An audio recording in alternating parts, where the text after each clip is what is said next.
आप लोग गॉस के नियम को पढ़ रहे हैं। गॉस के नियमानुसार किसी आवेश किसी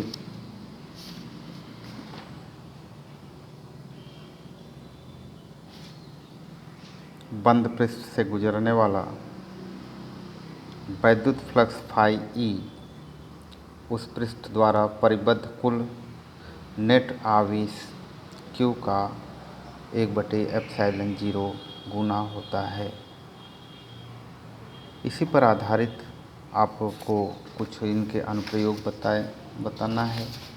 आइए पहला अनुप्रयोग हम देखते हैं। अनंत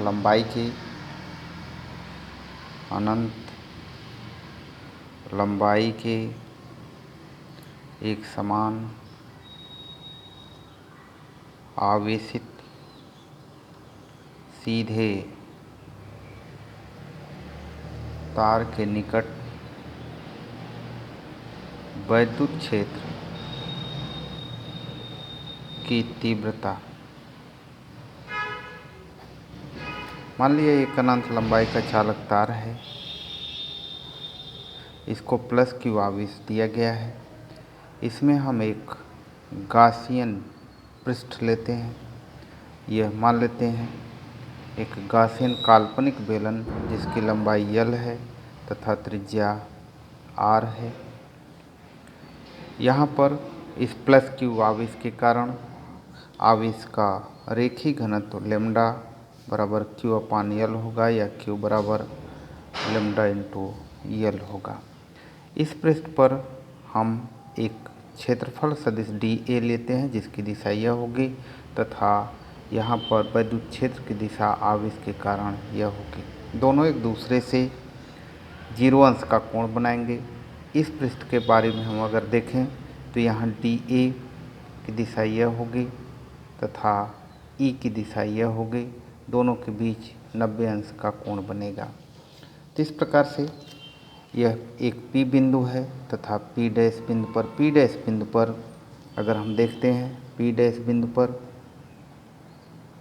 थीटा बराबर 0 तो थीटा बराबर 90 अंश P' बिंदु पर तो d फाई E बराबर होता है vector E dot vector dA बराबर E dA cos 90। cos 90 का मान 0 होता है, इस नाते इसका मान 0 हो जाता है। अर्थात P' बिंदु पर वैद्युत क्षेत्र की तीव्रता इस गॉसियन पृष्ठ के कारण 0 होगी। तो आइए हम लोग देखते हैं P बिंदु पर पृष्ठ से गुजरने वाला वैद्युत फ्लक्स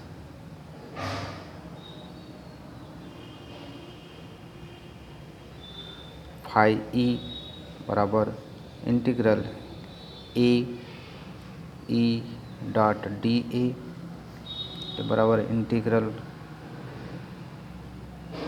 E dA cos 0 बराबर E dA। इसको हम ऐसे भी लिख सकते हैं E integral dA। Integral dA का मान इसका संपूर्ण पृष्ठीय क्षेत्रफल 2πRL के बराबर होगा। बेलन का पृष्ठीय क्षेत्रफल 2πRL होता है, इस नाते इंटीग्रल A dA का मान 2πRL होगा। इस मान को अगर यहाँ हम रखते हैं तो फाई E ये बराबर हो जाएगा E इंटू 2πRL। तो गॉस के प्रमेय से फाई E का मान Q/ε0 होगा। तो इस मान को यहाँ रखा जाएगा E into 2πRL E equal to Q/2πε0 RL। Q का मान हम ऊपर के समीकरण से लिखें तो Q बराबर λL/2πε0 RL। यह कट जाता है। इसको इस प्रकार लिख सकते हैं 1/2 से मल्टीप्लाई कर दें अगर हम ऊपर नीचे, ये प्राप्त हो जाएगा 1/4 pi epsilon naught 2 lambda upon R. तो एक समान आवेशी सीधे अनंत लंबाई के चालक द्वारा उत्पन्न विद्युत क्षेत्र की तीव्रता E बराबर 1/4 pi epsilon 0 2 lambda upon R सदिश रूप में इसको इस प्रकार से लिखा जाता है। क्योंकि यहाँ पर हम देख रहे हैं कि लैम्ब्डा नियत राशि है तो E यह अनुक्रमानुपात में होगा 1/r के, अर्थात त्रिज्या के आधार पर इसका मान चालक तार से दूर जाने पर इस प्रकार से घटता जाता है तथा यह वक्र से यह सिद्ध करता है कि E is proportional to 1/r होता है।